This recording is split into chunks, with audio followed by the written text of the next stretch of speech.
When we're examining all of the things that President Trump is doing in Venezuela, why aren't we discussing what Obama did?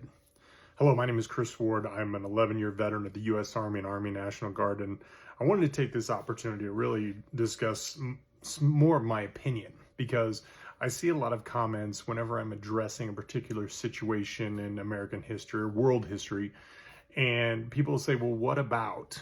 And they try to redirect to somebody else. If I'm talking about President Trump, they'll say, well, what about Biden? If I'm talking about President Trump from the previous administration, they say, well, what about Obama? And if I bring up Obama, they'll say, what about Bush? If I bring up Bush, they'll say, what about Bill Clinton? And there is not enough time in my life to discuss the full depth and breadth of the military-industrial complex, in particular in a 2 to 3 minute video that I share on here. And so I want to identify very specific situations as it pertains to the military-industrial complex. So when I'm talking about a president, I know what's happening in society today is that we are defending our side, and we're very polarized, right versus left, Democrat versus Republican, blue versus red.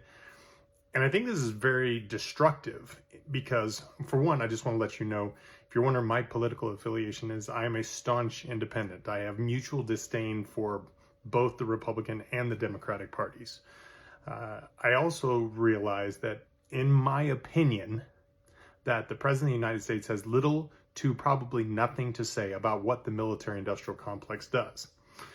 A lot of us are under the impression that the military-industrial complex kind of looks like the war room. We envision a round table of old men sitting around with a big map of the world, and they're moving pieces around methodically for their own endeavors. And I don't believe that's the case. I think it's decentralized. I think it's kind of every organization or every facet of the military-industrial complex for itself.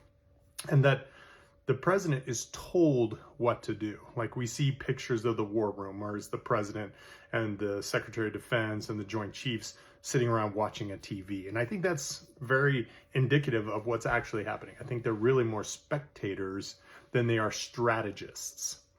And this is important as we talk about the growth and development of the military-industrial complex over the last almost 100 years of American history. I mean, America has been a warmongering state since inception. It's, I think, well over 90% of American history has been involved in some sort of military conflict. And so when I'm talking about a particular president and talking about a situation that occurred during the time of their presidency, the whatabouts, I think, really dilute the message, because I could spend weeks, months, years talking about each president and their the crimes that they committed during their tenure. I do not think that President Truman, as an example, I don't think that he dropped the atomic bombs on Japan. I think that someone or a group of someones convinced him, but this was something that they would have done regardless. I don't think that he was the final decision maker. I think he was the face of that military strike, which all of us now know was unnecessary, right? But we had to prove to the world that the United States was a nuclear power. And the best way to do that was in front of the world. And so we dropped the bombs on Japan. So when you're watching my videos, I'm going to encourage you to refrain from the whatabouts, because if there was a crime committed, if there's expansion in a particular country as it pertains to the military-industrial complex, I'm going to address it. It may not be in that 2-minute video, but it will come to light in the future. So I appreciate all of you. Continue. I hope you'll follow me for further glimpse into the dark nature of our military-industrial complex. I really appreciate you. I hope you like and share this video. And this is Chris Ward from Golden, Colorado, signing off.